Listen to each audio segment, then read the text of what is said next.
Okay.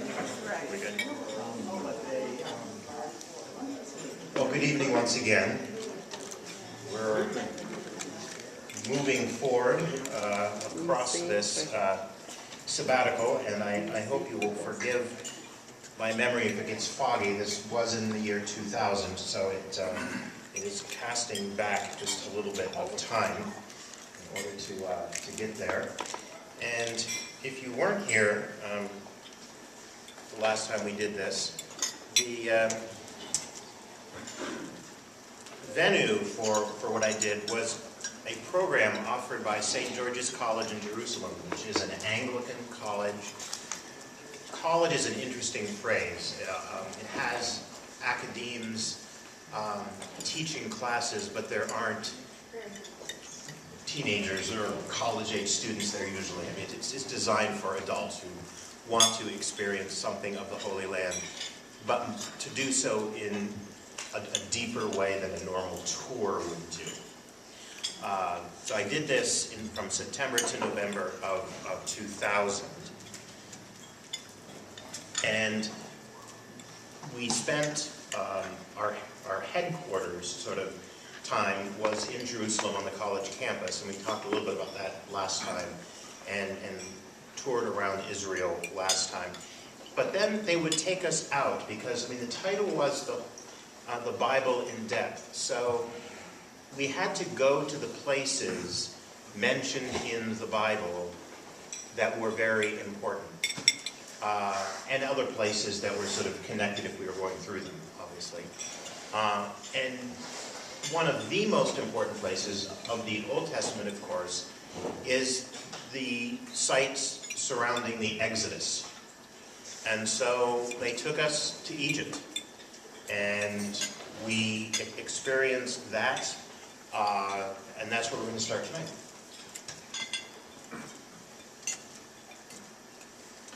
I'm sure you all know where Egypt is. We took a bus from Jerusalem to Cairo, where we stayed for most of the time. It's very interesting going from Jerusalem to Cairo because they were very conscious. They just had a violent act in Egypt in 2000. And so everywhere we went in Egypt, the Egyptian police gave us a personal escort. We were never left alone. And so I've just never felt more guarded and secure than with them. And they were very kind and just wanting to make sure we were taken extra good care of. Cairo today is not the city that you might imagine it was 3,000 years ago. It's a little bit smoggy. It's very modern.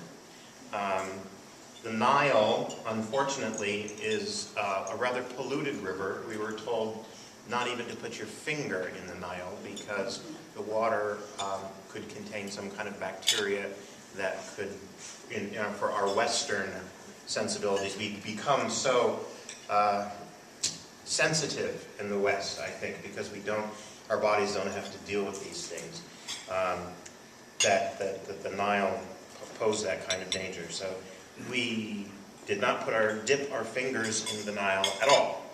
We just went by the Nile. And on the road, we see some of our very faithful police officers there who were escorting us everywhere. And this is in the background is a mosque. And if you're familiar with boxing, of course, Muhammad Ali is such a famous name. But it has nothing to do with the fact that this is the Muhammad Ali Mosque. It just is the Muhammad Ali Mosque. And looming up in the background come the famous pyramids. They kind of crop up unexpectedly amidst very contemporary urban images. And they're a bit jarring to see these things that were built about 2,500 years before the birth of Christ to suddenly emerge amidst vans and taxis and buses and satellite dishes and all these things. But as you get closer to the pyramids, you also notice there is advertising everywhere. They can't stop trying to sell you Coca-Cola, which I had no problem with because I love Diet Coke, so we moved into that. But they do preserve one angle. There's, of the 4 angles you can look at the pyramids, one is preserved as the historical angle, which cannot be violated. And this is that angle. So this is probably the angle that most of us are familiar with when looking at the pyramids. And of course the Sphinx is also there, and pondering the mystery of the Sphinx. I will let you do so in your own way. But what was that figure contemplating? And then you can see sort of inside, there's a fence area over here, and tourists can go up to the fence area, but beyond that you have to be in a culturally appropriate garb to be around the pyramids. However, you can get inside the pyramids, and I did have a chance to go inside, but you can't take pictures inside, so I'm afraid I don't have a photograph other than to say that they're very small inside. The rooms are very, very, very small. It's a huge structure, but you're going underground primarily in very small chambers that connect to one another. And there's no great open places, and there's no like a staircase that you would go up. That's not what inside the pyramids are like. If you've ever been there, you know they're actually quite claustrophobic when you're in them. Are they cold? It was rather hot while we were there. It was definitely colder inside the pyramids. And you can see too how this would have been the exterior finish of the pyramid. It would have been smooth. And they've all worn away. If you walk up and get close, you could actually climb up the pyramids because of the jagged rocks they're huge steps almost, exposed but irregular, because it's just worn away. It's kind of hard to describe it. If you could imagine sort of the ice cream top piece extending all the way down and making it smooth, that's what it would have looked like 2,500 years ago when it was built. And feel free to stop me at any point with questions. A little closer image of the Sphinx. Was that stone used for other purposes? Would they rob the pyramids to build buildings with the stone that was on the surface? Yes, there were times in which they did steal things. And the other side of this is that the pyramids were partially covered and the Sphinx completely covered. We may not remember this, but during the Second World War, at the end of the war, they discovered the Sphinx in many ways, just because the sand had blown and covered things up. And when they finally excavated it all, they saw what was there.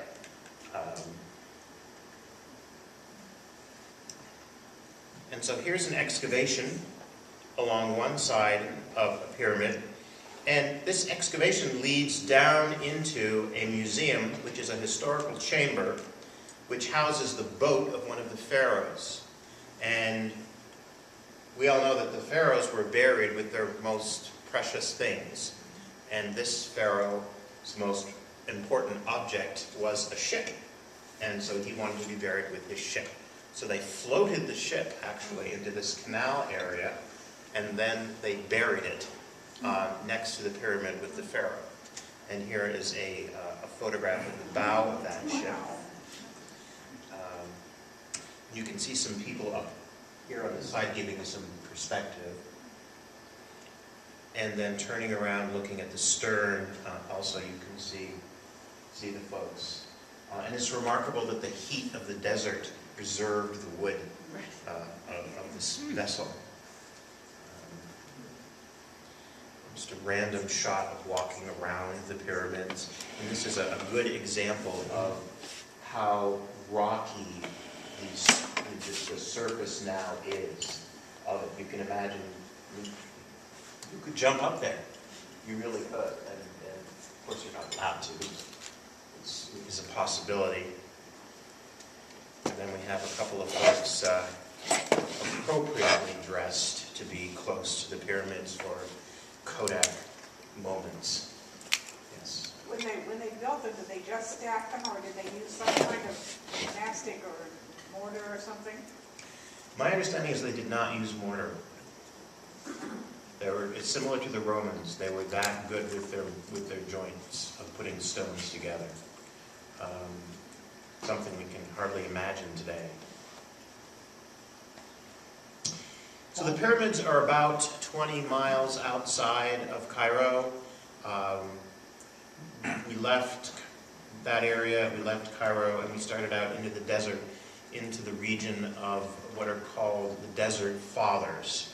And these are a series of mystics, Christian mystics. Particularly noted among them are St. Anthony. And we went to a series of Coptic monasteries. Coptic is simply a word that means Egyptian Christian. So we're moving now to St. Anthony's monastery. St. Anthony lived most of his life in a cave up on the side of this monastery, and he would have people visit him and take counsel with him in the cave. And we did get to trek up to the cave. It was a very, very hot day. But you'd think, oh, well, it's very austere. It's a desert father, St. Anthony. He just must be so...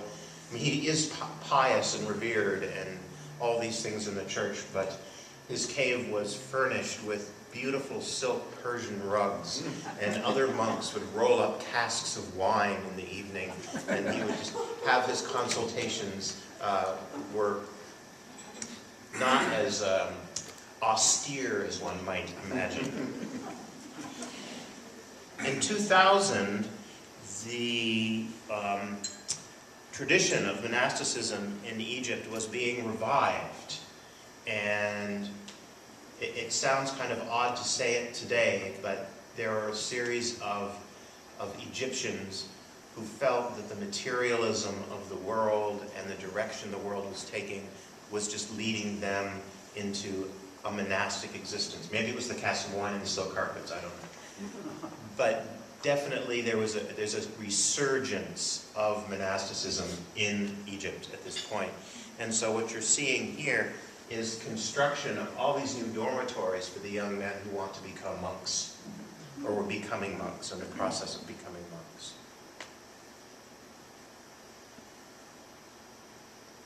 This is a shot looking out from the inside of the monastery, and I mentioned at the other lecture that one of the things the professors like to do with us is to say, to give us the history of where we were, and then give us a tour of where we were, and then say, and we're not coming back for you for an hour, and you're not to talk for an hour.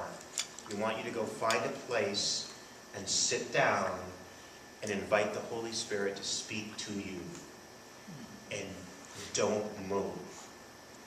So this was one of the first places I went to, but the Holy Spirit didn't speak to me here. So then I went to this other place,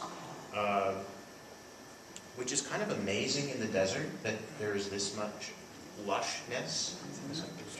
But the Holy Spirit didn't speak to me here. Nor did the Holy Spirit speak here, sorry. Nor did the Holy Spirit speak here. Or here. Here is a monk giving us part of the life story of St. Anthony, the opportunity to light a candle, and the idea that St. Anthony was very big on service and foot washing. And then here is where I settled for my hour, this window. And this just seemed to me to be an amazing place to look out from. Think of the thickness of these walls. for a second.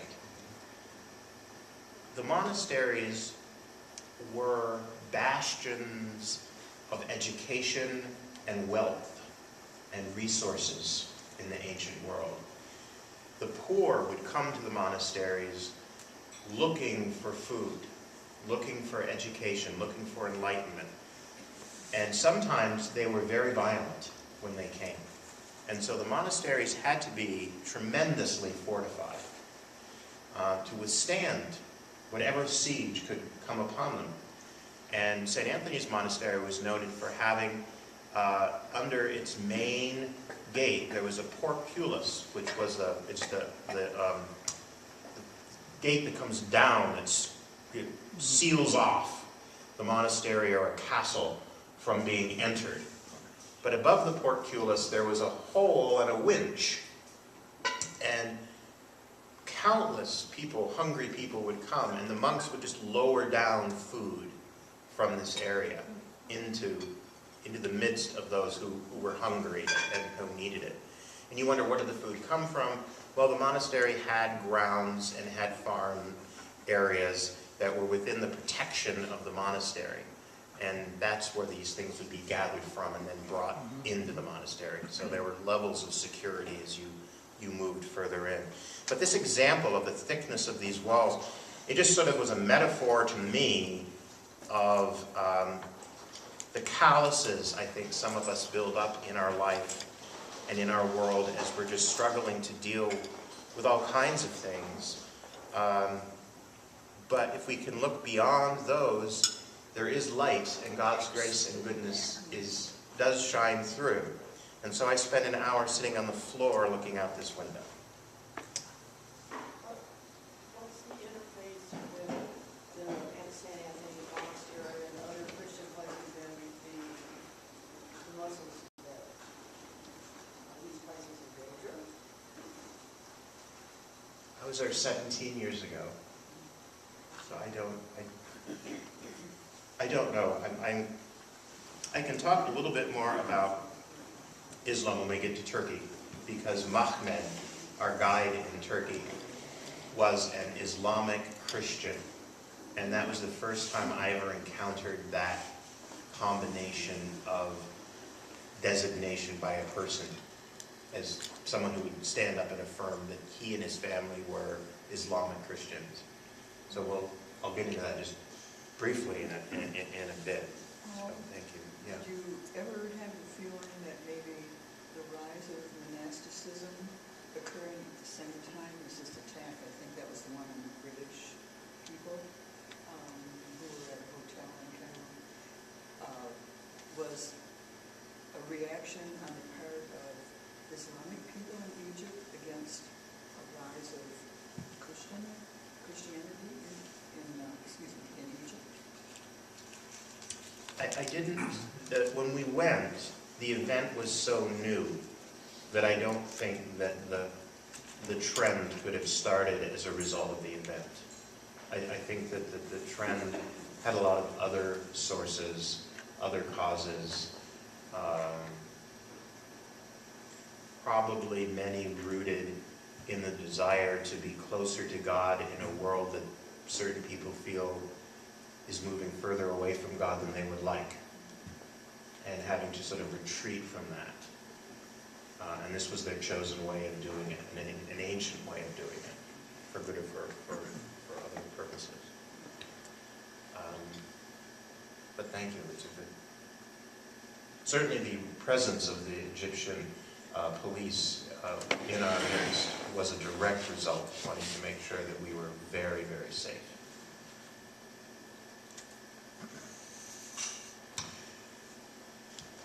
This is St. Catherine's Monastery in the Sinai Desert. You can see vehicles, you can see people on horseback, on camels, on foot. St. Catherine's Monastery is a very, very old monastery, and it's the traditional launching point for Christians who want to climb Mount Sinai itself. Those of you who have attended a program I gave a few years ago on icons may remember that St. Catherine's is the owner of the oldest image of Jesus in existence in the world. And this is it. It's called the Sinai Christ. And during the iconoclastic controversies, most of the icons in the world up to a certain point were destroyed. And this one survived because it was hidden. It was hidden in the monastery. It was hidden under dirt and ash and smoke from candles and incense and all kinds of things. And it predates every other image we have of Jesus. So this is it. It's from the 6th century. It's called Christ the Pantocrator, because Christ is holding not only his gospel, but he's holding his hand in blessing.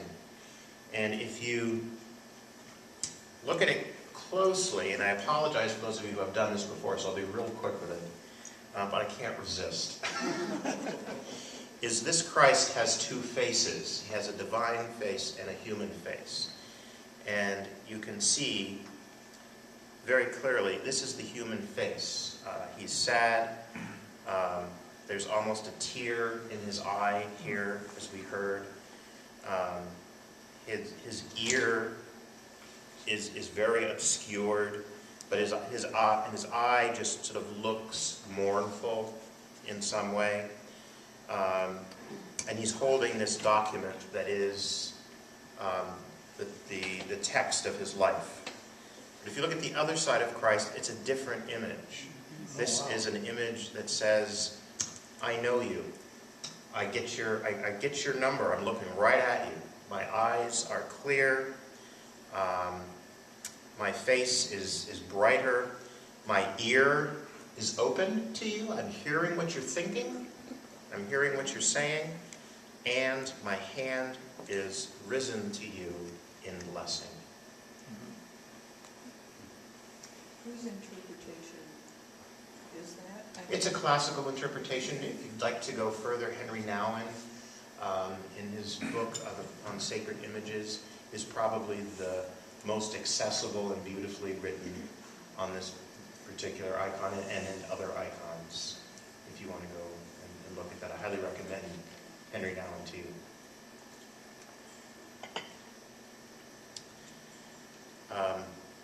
So I mentioned it was the jumping off point for going up Mount Sinai, and you do that at about 2 in the morning because you want to be at the top of the mountain by sunrise. And your camel picks you, you don't pick your camel. So you walk down the line and the camels kind of smell you, and the one that stands up is the one that you have to get on. The seats are wooden. It's about a 3-hour ride. And the camel that I drew, unfortunately, probably risked all future generations of St. Germains in my family.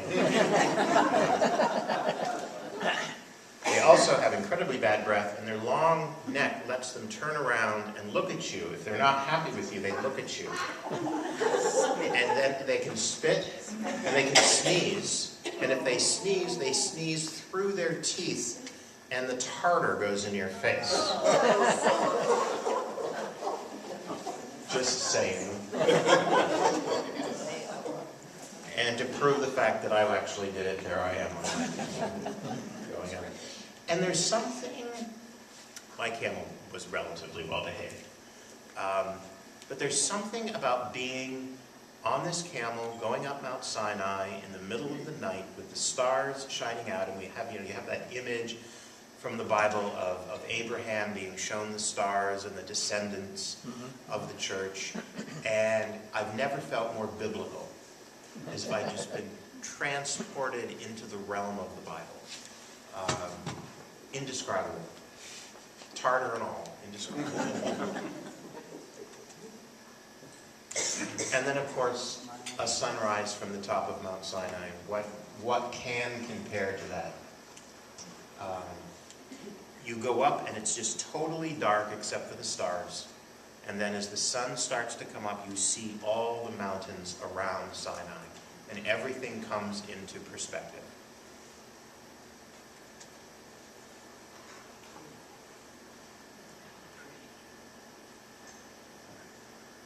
And then there is the traditional spot where Moses actually received the Ten Commandments. We've talked a little bit about probability, how to rate that. The faculty didn't really rate it for us at this point because it was just such an important moment. Just didn't get into doing that.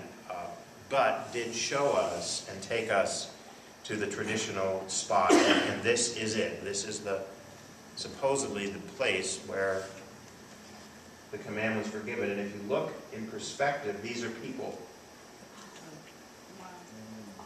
And you complete the journey on foot. The camel only takes you to where I showed you in the previous slide. So it's an adventure. What I'm glad I did when my joints were younger. And I throw in an inspirational picture just of the concept.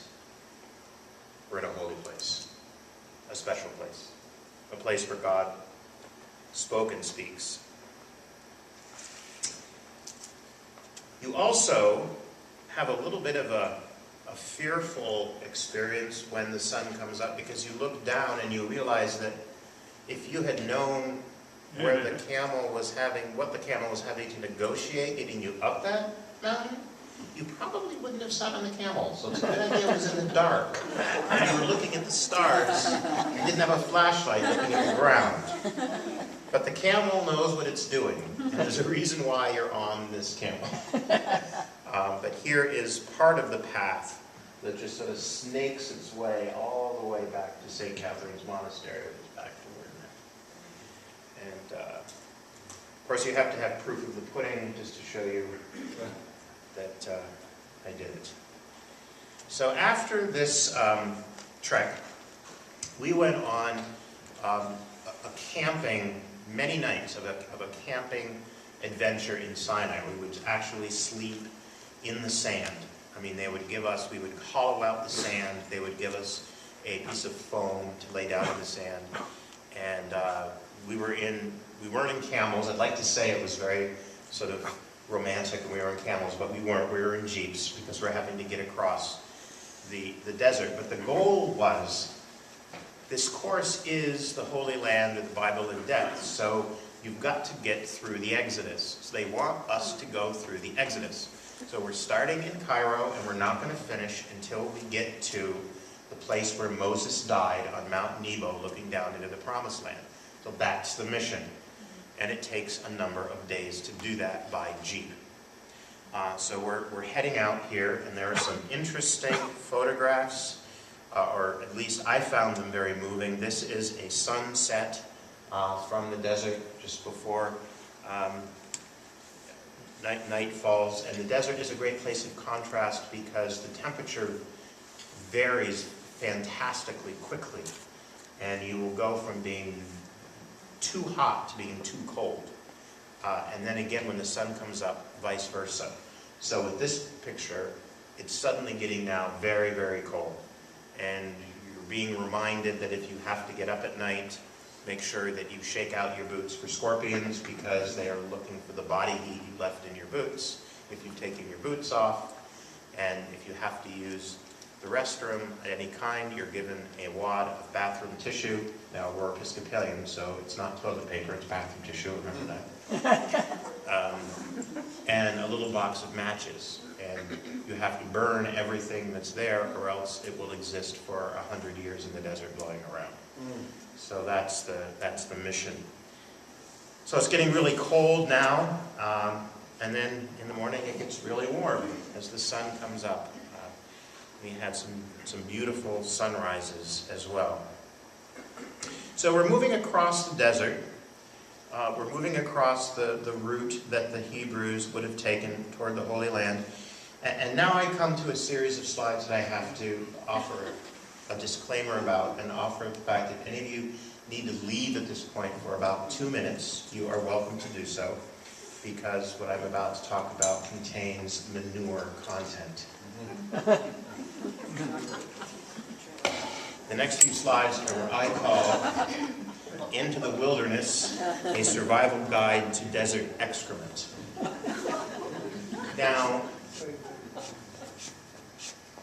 We don't often think about this, but there are no signs in the desert. There are no maps. There are no traffic signals. There's no... How do you get through the desert in the ancient days? You follow the people who've gone on before you. And how do you find the people who've gone on before you? You follow them by what they left behind, or what their animals left behind. And specific animals dictate the route you want to be on. For instance, if you want to be on the desert superhighway, like of trade, you're going to want to follow camels, because they're carrying things. And you have to identify what camels leave behind in the sand, and not stray away from that. If you want to follow shepherds, and where they're going, you have to identify what sheep leave behind. If you want to identify the Bedouins, you have to be able to identify what the goats leave behind. And at all times, you have to distinguish that from other things that are left behind, such as wild dogs. Because if you get confused and start following a trail of a series of wild dogs, you're going to be in the middle of nowhere with no water, and you're going to die. So, survival in the desert requires an identification of excrement. And so I'm going to give you now a short lesson on identifying excrement.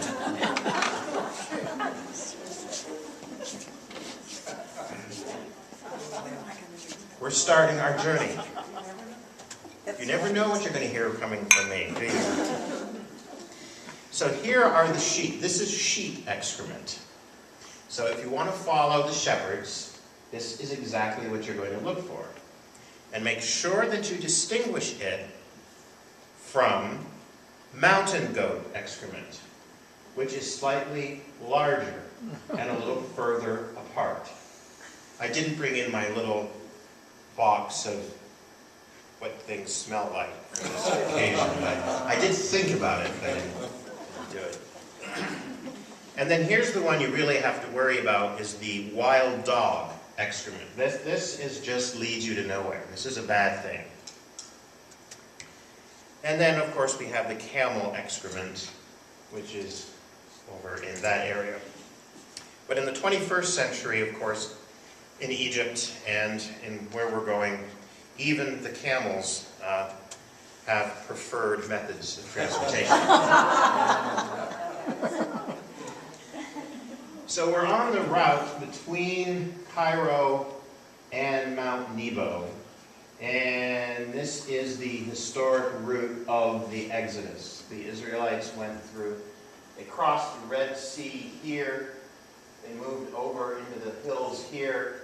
Traditionally, Moses, we'll look at this in a moment, Moses looked down upon the Holy Land here from this area. And as we cross the sea, the Gulf of Aqaba, I'll show you, it looks a little different than it did 3,000 years ago. This is the Gulf of Aqaba today. One can imagine what it was like for the Israelis or the Israelites to actually make this trek during the Exodus. But for me, there was considerable contrast, because this is how I crossed the Gulf of Aqaba. With some of the most remarkable snorkeling and beautiful coral reefs you can imagine. And clean water? Clean water? Very clean water. Just absolutely pure. Beautiful. Beautiful, beautiful stuff. And that's another thing in the whole, it's such a place of contrast. I mean, you compare the Nile to the Gulf of Aqaba, and it's like night and day. It's amazing. So anyway, we cross the Gulf, and that moves us into Jordan. In Jordan, our first stop was Petra. And if you've seen the Raiders of the Lost Ark, you're familiar with Petra. It's also called the Hidden City. It was occupied and built about 312 BC as the capital city and it's a very famous symbol of Jordan. And when you walk into it, you go down this very narrow lane, and the city becomes more and more apparent to you as you're going through it. There were so many wheels. I wanted to show you this picture. This is actually a wheel rut. There's so much stone and material had to be brought in to build this city that it wore down this single road because there was one principal way in, and that was it. Along the road there are these hidden aqueducts as well. Here's another picture of those. And then if you're looking up, you're always wondering what's round the next corner. And when you get to the actual entrance of the city, it's just fantastic, because there is the treasury of the hidden city. And we did not do this, but you can do this. At night, they put candles all over the treasury, and they have flute players playing, and as you turn the corner, the music begins. And I can imagine that would just be extraordinary. Must be in the 5-star plan, and I was on the 4-star plan. But here's the treasury. A bit of a close-up of it. And then there are a number of existing ancient tombs, and there are tombs of commoners and there are royal tombs. Of course I would show you the tombs of commoners, right? Here are the royal tombs. And here's inside a royal tomb. Just offer the richness of the stone, and how this stone, it just was polished. That's all it is. They smoothed it, polished it, and there it was, and in all of its natural glory. And a little bit of a close-up of how detailed that stone is. And now for a moment, these are the more common tombs. Did you bring any stone back? I did. I have a tradition of bringing a little stone back from everywhere I go, and I'm sorry, I forgot, I didn't bring it in tonight, but I have a little piece from each one of these places. They're very red, and there's no sign that says you can't. So, I didn't feel like I was breaking the rules. Paul, okay, I'm just wondering, somewhere in my brain, I'm remembering, wasn't there damage done at Petra from the wars and stuff that they were going on out there? Am I got that confused with something else? You may, I don't think you do, but it's not ringing in my mind necessarily that it was something that was recent enough to have been told about. It makes you cringe. Yes, it does. It does. The facades are so beautiful, but I've always wondered how deep they are back into the hillside. Is it big inside, or? No. They're relatively shallow. Supporting open space without engineered architecture, I think would have been challenging for them. So they sort of did deep enough for what they needed to have done, and certain enough that it wasn't going to come down on top of them, because they were basically just hollowing this thing out.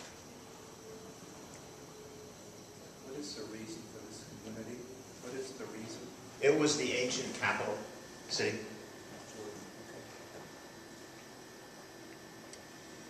So now we're going to move from Petra over to Mount Nebo, and that's quite a bit of a hike. But this is where the Israelites gathered, where Moses died, and you may remember from Scripture that Moses was destined to see but never enter into the Promised Land. So this is where traditionally he looked down on this vista, which is Israel in the Promised Land, and died. And traditionally he's buried here, but we don't know where he's buried.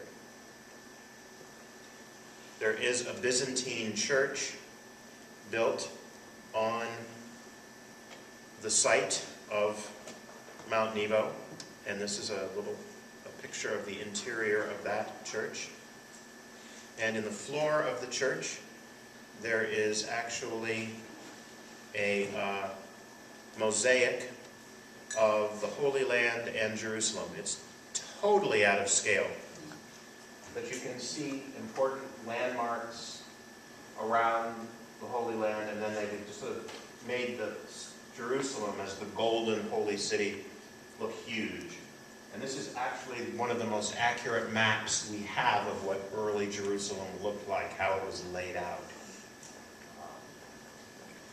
Is it an active church now? I don't think there's a community involved with the church.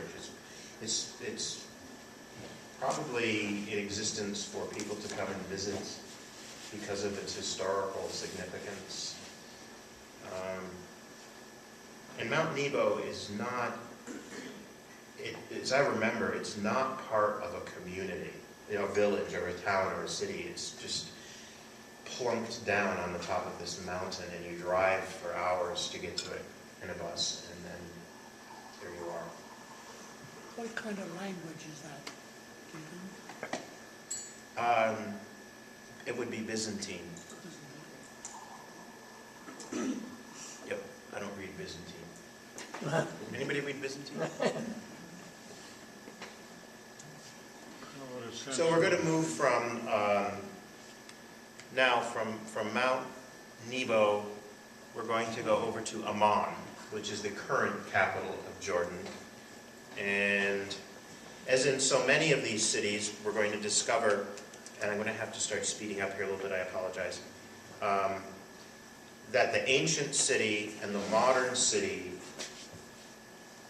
sometimes coincide, like in Jerusalem. The ancient city is within the modern city.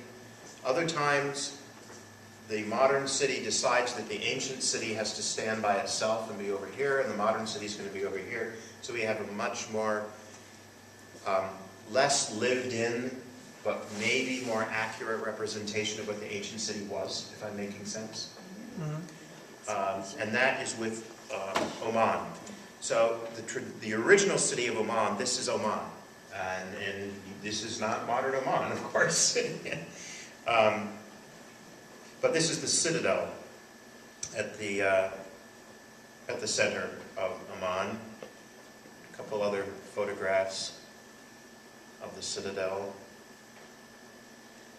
And here is the royal palace of Oman, and it's undergoing some restoration at this point. And if we zoom inside the dome, we can see just how carefully they are working to preserve and restore and recreate